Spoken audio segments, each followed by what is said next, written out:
നമസ്കാരം. കഥാലോകം കോഴ്സിൻ്റെ ഭാഗമായി പരിചയപ്പെടാനുള്ള ഒരു ചെറുകഥയാണ് കോലാട്.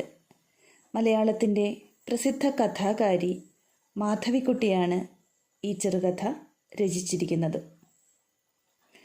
നിങ്ങൾക്കായി കഥ വായിക്കുന്നത് കൊല്ലം ശ്രീനാരായണ കോളേജിലെ മലയാള വിഭാഗം അധ്യാപിക ഡോക്ടർ നിത്യ പി വിശ്വം.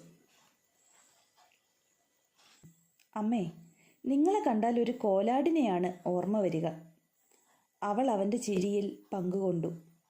പക്ഷേ അന്ന് അവരെല്ലാവരും വീട്ടിൽ നിന്ന് പുറത്തു പോയപ്പോൾ അവൾ കണ്ണാടിയെടുത്ത് വിഷണ്ണതയോടെ തൻ്റെ മുഖം പരിശോധിച്ചു.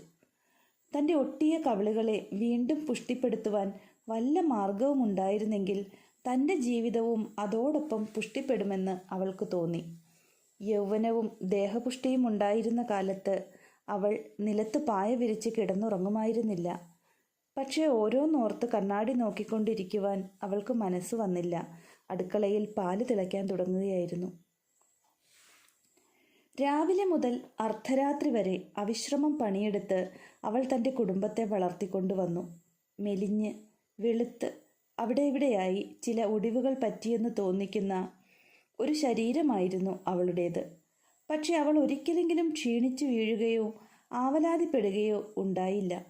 അതുകൊണ്ട് അവൾ വെള്ളം നിറച്ച പാട്ടകൾ എടുത്തുപൊക്കി കുളിമുറിയിൽ നിന്ന് അടുക്കളയിലേക്കും അടുക്കളയിൽ നിന്ന് കുളിമുറിയിലേക്കും മറ്റും നടക്കുമ്പോൾ അവളുടെ ഭർത്താവും മുതിർന്ന മക്കളും അവളെ സഹായിക്കുവാൻ മുതിർന്നില്ല.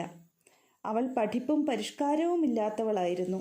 വീടടിച്ചു തുടച്ച് വൃത്തിയാക്കുവാനും ഭക്ഷണം പാകം ചെയ്യുവാനും തുണികൾ അലക്കി ഇസ്തിരിയിടുവാനും അവൾക്കുള്ള പാടവത്തെപ്പറ്റി അവർ ഇടയ്ക്ക് പുകഴ്ത്തി പറഞ്ഞു.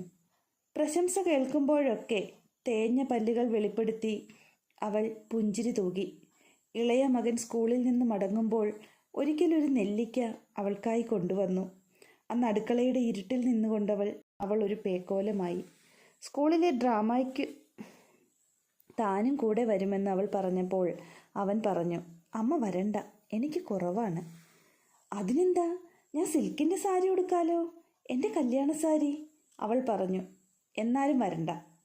മെലിഞ്ഞ കാലുകൾ 2 മുറികളുള്ള ആ കൊച്ചു വീട്ടിൽ വിശ്രമമില്ലാതെ ചലിച്ചുകൊണ്ടിരുന്നു. ഒടുവിൽ ആ യന്ത്രവും കേടുവന്നു. അവൾക്ക് പനി തുടങ്ങി. വയറ്റിൽ വേദനയും ഇഞ്ചിനീരും കുരുമുളക് രസവും ഒന്നും അവളെ സഹായിച്ചില്ല. 10ാം ദിവസം ഡോക്ടർ അവളുടെ ഭർത്താവിനോട് പറഞ്ഞു, ഇവരെ ഉടനെ ആശുപത്രിയിലേക്ക് കൊണ്ടുപോകണം. ഇത് മഞ്ഞക്കാമലയുടെ ഒരു സീരിയസ് കേസാണ്. പാഠപുസ്തകങ്ങൾക്ക് മുമ്പിലിരുന്നിരുന്ന കുട്ടികൾ അത് കേട്ട് നടുങ്ങി. ഒരു പരിചാരകൻ അവളെ ചക്രക്കട്ടിലിൽ കിടത്തി ഉന്തിക്കൊണ്ട് ആശുപത്രി മുറിയിൽ പ്രവേശിച്ചപ്പോൾ കണ്ണുകൾ മിഴിച്ചുകൊണ്ട് അവൾ പറഞ്ഞു, അയ്യോ, പരിപ്പ് കരിയുണ്ട് തോന്നുന്നു. അവളുടെ ഭർത്താവിൻ്റെ കണ്ണുകൾ നനഞ്ഞു.